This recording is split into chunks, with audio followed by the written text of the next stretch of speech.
नमस्कार दोस्तों, मैं हूं आपका दोस्त आपका होस्ट आर के और आप देख रहे हैं आर के ट्रेडिंग। सबसे पहले आप लोगों को स्वतंत्रता दिवस की हार्दिक बधाई। आज तारीख है 15 अगस्त 2024, रात के 9:43 यानी कि 43 मिनट्स हो रहे हैं। देखिए, एक टॉपिक है स्टॉक सिलेक्शन पर। आप लोग जो इंट्राडे के लिए स्टॉक्स वगैरह सेलेक्ट करते हैं, वो बेसिकली किस बेस पर सेलेक्ट करते हैं मुझे नहीं पता। लेकिन मैं यहाँ पे छोटी सी हेल्प, हालाँकि मैं हज़ारों वीडियो में हेल्प कर चुका हूँ आप लोगों की बहुत सारी बातें बता के, लेकिन मैं फिर से एक बात बता रहा हूँ कि अगर आप स्टॉक सेलेक्ट करते हैं इंट्राडे के लिए, तो आपको कुछ बातें मोटा-मोटा ध्यान में रखना चाहिए। जैसे कि आप जैसे अभी बैठे हैं कल के लिए सेलेक्ट करने के लिए, तो आपको पहले ग्लोबल सिनेरियो पता होना चाहिए थोड़ा-सा, तो ज़्यादा बेहतर है। हालाँकि ये इतना इम्पोर्टेंस नहीं करेगा, लेकिन फिर भी अगर पता रख लेते हैं, तो थोड़ा धार तेज़ हो जाता है आपका, है ना? थोड़ा एक्यूरेसी बढ़ जाएगी। तो ग्लोबल सिनेरियो क्या चल रहा है पॉजिटिव नेगेटिव वो आपको पता होना चाहिए। सेकंड क्या है बात? सेकंड बात ये है कि अगर मान लेते हैं कि आपने एक से ज़्यादा स्टॉक सेलेक्ट करना है। एक स्टॉक सेलेक्ट करना है तब तो कोई बात नहीं, लेकिन अगर एक से ज़्यादा स्टॉक सेलेक्ट करना है, तो कभी भी सेम सेक्टर से एक से ज़्यादा स्टॉक सेलेक्ट मत करिए।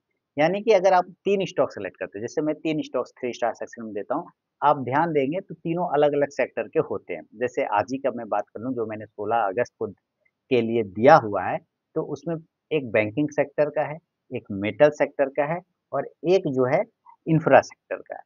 यानी कि सेक्टर वाइज़ अलग-अलग आपके स्टॉक्स होने चाहिए, क्योंकि हो सकता है अगर आप एक ही सेक्टर से सारे स्टॉक्स उठा लेंगे और वो उस दिन उस सेक्टर का दिन नहीं रहेगा, उस दिन वो सेक्टर का मूड नहीं रहेगा, वो नहीं चलेगा, तो आपके सारे स्टॉक्स वहीं के वहीं रह जाएँगे।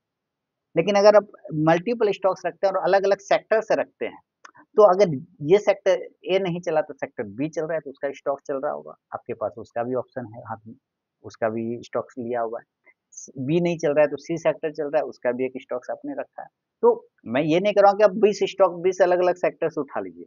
सिर्फ 3 से 4 स्टॉक्स भी अगर आप उठाते हैं और वो तीनों चारों स्टॉक्स अलग-अलग सेक्टर के होते हैं, तो वो आपको काफ़ी हेल्प करेगा डाइवर्सिटी अलग-अलग में, मार्केट कंडीशन को एनालाइज़ करने में कि अगर सेक्टर आज कंज़्यूमर ठीक नहीं है, तो मेटल तो मेरे पास है, मेटल का स्टॉक देख लेंगे, मेटल सही नहीं तो आईटी का है, तो आईटी देख लेंगे। अब आपने 3 स्टॉक्स रखे हैं, तीनों अलग-अलग सेक्टर के, तो तीनों में से कोई ऐसा थोड़ी होगा तीनों साइडवेज़ हो जाएगा, ऐसा तो होगा नहीं। कोई एक चलेगा, तो उसका वो स्टॉक्स पे आपको नज़र रखना है। ये आपको सबसे बड़ा हेल्प करेगा सेक्टर अलग-अलग स्टॉक उठाने में। मैं बहुत सारे लोगों को देखता हूँ कि एक ही स्टॉक्स से ज़्यादा अगर उठाते हैं, तो पता चलता है 2 गो 3 गो कंज़्यूमर से ही उठा लिया। या 3 गो मेटल से ही उठा लिया, तो अच्छा लग रहा है, अच्छा लगने से नहीं होगा, है ना? आपको अलग-अलग सेक्टर से उठाना है स्टॉक, हमेशा याद रखिए। दूसरा क्या है, दूसरी बात तो हो गया, पहला तो ग्लोबल वाला बताया, तीसरा डोमेस्टिक समझना है आपको, कि आप जो स्टॉक्स उठा रहे हैं, जो भी आप ले रहे हैं, ठीक है? क्या उसमें एफआई की बाइंग भी है या नहीं? डीआई की बाइंग है कि नहीं? डिलीवरी परसेंटेज उसका कैसा है? अच्छा है या नहीं?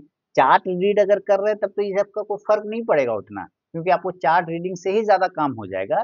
ये सब उतना देखने का भी ज़रूरत नहीं पड़ेगा। लेकिन जो लोग नहीं करते हैं चार्ट रीड, उसके लिए थोड़ा-सा बातें मैं बता रहा हूँ कि आपको फिर वो देखना होगा कि क्या इसमें डिलीवरी परसेंटेज ऊपर की तरफ ज़्यादा है कि नीचे की तरफ ज़्यादा है, सेल साइड में ज़्यादा है, लोग बेच रहे हैं या नहीं बेच रहे हैं, इसको पकड़ के रखे हैं, होल्डिंग ले रहे हैं, तो आप उस स्टॉक्स पे भी रख सकते हैं नज़र। व्यू बना सकते हैं अगले दिन के लिए।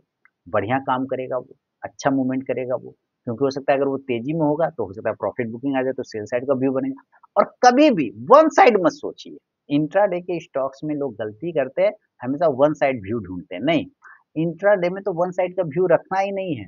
आपको हमेशा बोथ साइड का व्यू रखना है। मार्केट बदल जाता है, हम आप नहीं बदल पाते हैं, फ्रैक्शन ऑफ सेकंड में मार्केट बदलता है और यही हमारे लॉस का कारण होता है क्योंकि हम इंतज़ार करते रहते हैं।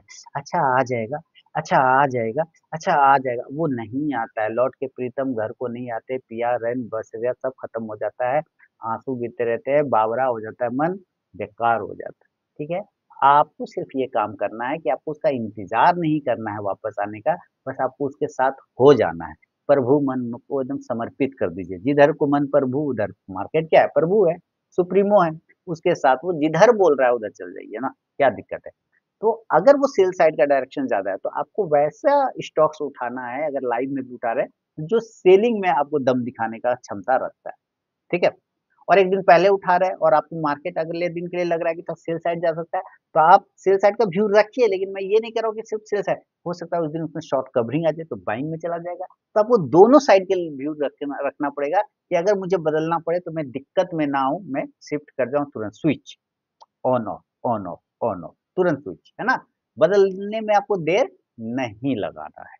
स्टॉक सिलेक्शन के लिए ये सब पार्ट बहुत इंपॉर्टेंट है। हम आप नहीं करते ये बात, इसको उतना इम्पोर्टेंस नहीं देते बिगिनर लोग, लेकिन अभी बिगिनर लोग तो ऑप्शन ट्रेडिंग करते हैं ना। तो बिगिनर लोगों से उम्मीद है कि धीरे-धीरे जब आप ऑप्शन से पैसा लुटाने के बाद जब आप स्टॉक्स में आएँगे, तो ये सब काम आपको काफ़ी आएगा, ये सब बातें मेरी काफ़ी हेल्प करेगी।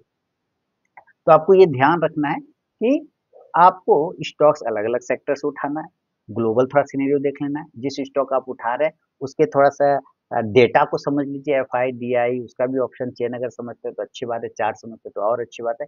ये सब काफ़ी आपको हेल्प करेगा दोस्तों, ये मेरा मानना है। बाकी स्टॉक सिलेक्शन चलता रहता है ना? ये छोटी-छोटी बातें मोटी जो आपको हेल्प करेगी, ठीक है? तो चलिए मिलता हूँ नेक्स्ट वीडियो में, तब तक के लिए बहुत-बहुत धन्यवाद।